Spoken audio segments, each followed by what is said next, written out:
Hello and welcome to Victory is Ours ELeague Day 2 podcast, or recap, actually. Um, we're going to just talk. To be honest, I couldn't watch any of the ELeague today. There was something up with my computer. It would not let me stream Twitch. It just wouldn't load anything. So I'm just going to go off of, just what I've seen and the post stats, I guess, is what you'd call it. Um, so it was so the first map, which was Renegades versus Liquid, Mirage, and then they did train afterwards. But talk about Mirage, um, it was the map went to Renegades, 16 to 14, as you can see. Um, the map or the first half sort of went towards Liquid's side, as it normally does in most of Liquid's games. They seem to pick up the first half. They seem to pick up a lot of rounds first half, and then they sort of lose it towards the end. And honestly, I don't. They haven't won a single map, at all ELeague, and I don't even think in a while. Probably like some random pugs, but or not pugs, but just random matches that they've had recently. But in most of these leagues and tournaments, they haven't been picking up these wins. They've been picking up a lot of rounds, but they never close out the map, and that's something that is very devastating to Liquid. It means that there probably will be a shuffle in their team very soon, and that's what I believe Mo was talking about. Mo was saying that the core lineup for Liquid should disband because it's clearly not working out. Ever since probably like a little bit before MLG Columbus. MLG Columbus is when people started to notice that they weren't able to close out. They were choking a lot towards the end, but what can you do? If it happens from time to time, that's why we have changes up. Envious did this, have similar situations, and so did other teams. Cloud9 also. Cloud9 had a switch as well. So hopefully there will be, they can fix that. But yeah, and then towards the second half of the match, towards the second half, Renegades start picking up more rounds and end up closing out the match with the 16-14. And the stats for Renegades really is kind of not great. With three of their members under a 1.0 KD, and two of their members just over to 1.0, not even getting to 1.5. Whereas 4 out of 5 Liquid players are over 1.2, 1.0, so they had positive KDs. Adren being the only one who had a negative KD, or just under 1.0 KD. It's kind of a shame that they actually lost that match. Really, I guess if it wasn't for JKS and Yam, they wouldn't have won that really. So props to them for taking Mirage to their side for them really. And after they won no maps yesterday on day one, it's nice to see that Renegades are going somewhere. So hopefully Liquid can fix that. But moving on to Train, their map 2.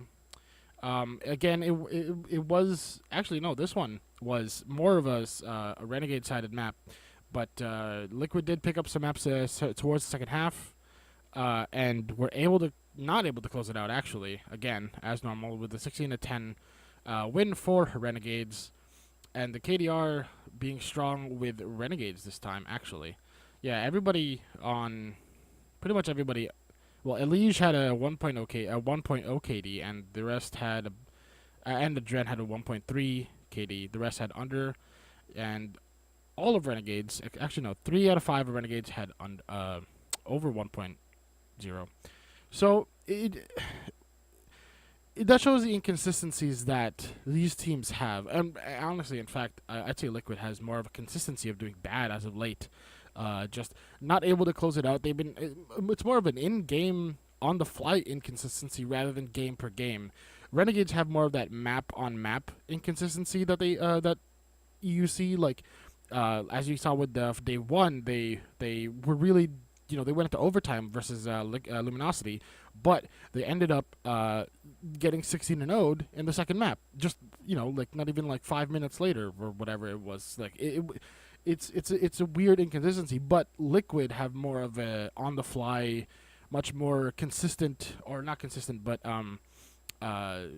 more real time inconsistency, like where they'll kind of get almost as if they get cocky and then they just start like hey, let's do some strat roulette in the middle of the game, and they start losing. Not that they're doing any bad strats, just that they just seem to take their time towards the end and they start losing and losing, and then they just don't close out those last two rounds. I rarely ever see them get to 15 anymore, and that's a shame. That's a real shame. But Renegades did really well against them, and I don't know if that's because of Liquid's curse, as some people would put on it, or or if it was just Renegades playing good.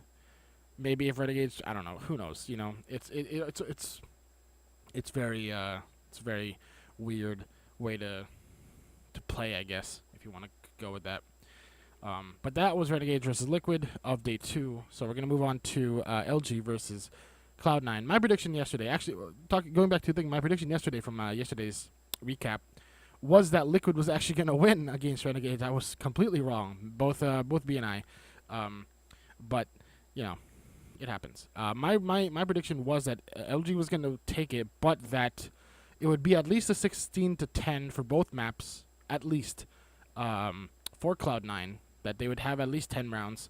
I was right on one round, on one map. So Train was the first map with a 16-10 for Luminosity. Both matches went to Luminosity.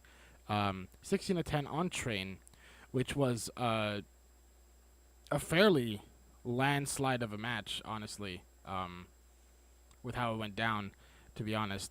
Well, actually, no. The 16-10 wasn't much of a landslide. It was more of a back and forth, and then it kind of became a landslide. The second map was more of a landslide. But Cloud9 showing that they are still in the game, which is really nice, that they're able to contest against the number 1 team in Counter-Strike at the moment. So that's really nice to see. With just how they've been playing recently, it's been, it's like, who cares about Cloud9 anymore? Pretty much is what I hear people saying. But when you have somebody like Coldzera pulling a 2.7 KD against them, it's really hard to just even. How do you contest against that, right? Like 27 kills and 10 deaths, 4 assists. Fallen with a 1.85 KD, 24 kills, 6 assists, 13 deaths. FNX with 0.80 KD. Taco 0.75. Fair with 1, with 20 and 20 plus 4 assists, and everybody on Cloud9 under 1 KD. It's gonna happen. That was just Train. That was just Train. Now, if we move on to Dust 2, there's way more of a landslide here. I was looking at the wrong thing earlier when I said that, but it was way more of a landslide. It pretty much just, Luminosity or Cloud9 picks up a few rounds, and then it just, from there on, it pretty much just went every round toward Cloud9 or Luminosity. Pretty much. They got a few rounds, obviously, but again, none of them. Slemmy, 7 kills and 19 deaths. Clearly, Slemmy was their weak point in that match. And Fair with a 2.2, 22 kills, and everybody doing positive on Luminosity's side. Really, just amazing work from them on Dust 2. So obviously they close it out to 16-7. I think that Cloud9 is actually doing a really good job as of late, especially in ELeague. They're doing fantastic because they're contesting against the number 1 team, all time right now. And they were, did they beat Liquid yet? I can't remember. Yeah, they did, I think. So that was nice to see. They're getting better as of late. Recently, they've been doing quite very inconsistent and very just kind of lazy. It feels like they just don't want to. They just don't want to be there. They're like, we're not going to win. Why even be here? Kind of feeling. That's what it feels like their mentality is going into the games. But I mean, as you can see here, they're actually trying. So that's good to see. Because normally, it'd be like way less rounds. I feel like because just how Cloud9 has been lately. But it's good to see that they're changing that up. So moving on to Cloud9 versus Renegades in a 16-7 for Cloud9 on Train, the first map. Just it was really towards Renegades. Renegades started off the first half pretty well. Cloud9 pick it up a little bit and then drop it towards the half. Or Renegades drop it towards the half. And then the rest was just pretty much all Cloud9. And with just destructive KDs on both teams, really, is all I could say. Well, destructive in the terms of bad for Renegades at under one KD for everybody, and then Cloud9's all positive over 1 is. It goes to show you that, Cloud9 are still a team, but to say that against Renegades is kind of, it's not much to say because Renegades are very inconsistent. But at the same time, as you can see, they won against Cloud9 on Cobble. So, they are very inconsistent map per map. And but supposedly Train is their best map, according to them. So to see them actually being able to contest on Cobble but not able to contest on Train is very kind of interesting to see.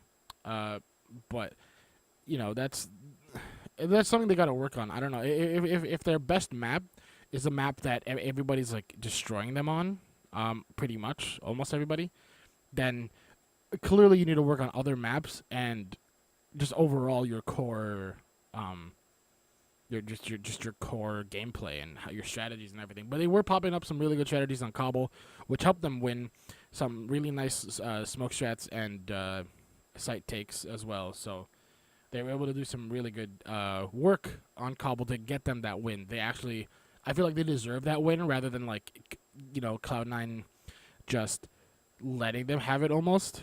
Not on purpose, but just because they were being being silly and stupid. It was Renegades actually worked hard and did things right compared to other times. They actually did things right to earn them that win. So that's good to see from Renegades. And Renegades is a team I'd like to see actually do good because I love Australia. I love pretty much everywhere in the country in the world, but Australia and Australia is one of my favorite places that I've wanted to go, and Australian CS would be something to see. I feel to have Brazil come in on as a force to be reckoned with in CS, where pretty much all CS was NA or EU, and there was nothing else. Pretty much you wouldn't get African CS. You don't hear anything about Africa really. I mean, but you know what I mean, where you hear how it's pretty much just NA, EU, and then 2 or 3 Brazilian teams, and then the Australian team, and then who else? You got Tyloo in China making somewhat of a name of themselves, being able to beat out LG. But it's nice. I would like to see more of diversity amongst CS, is what I'm saying. But let's stop me rambling on, and just that's the recap for day 2 of ELeague. I'm sorry I can't go into more detail. I missed a lot of ELeague because of my computer not allowing me to stream, and I couldn't really follow much on my phone either. Plus power outages constantly today was super annoying, and then as you can see, my co-host is not here because he's not able to make it. So hope you guys enjoyed. Hopefully we can get a better recap for you for day 3. Hopefully they announce who will be. I mean, I know it's gonna be Luminosity and Liquid, I believe. I'm not actually sure who's probably Luminosity's for sure in it, and I think Cloud9 will be as well. So fun to see that, and yeah, we'll see you guys tomorrow on day 3's recap. So thank you for watching. Bye bye.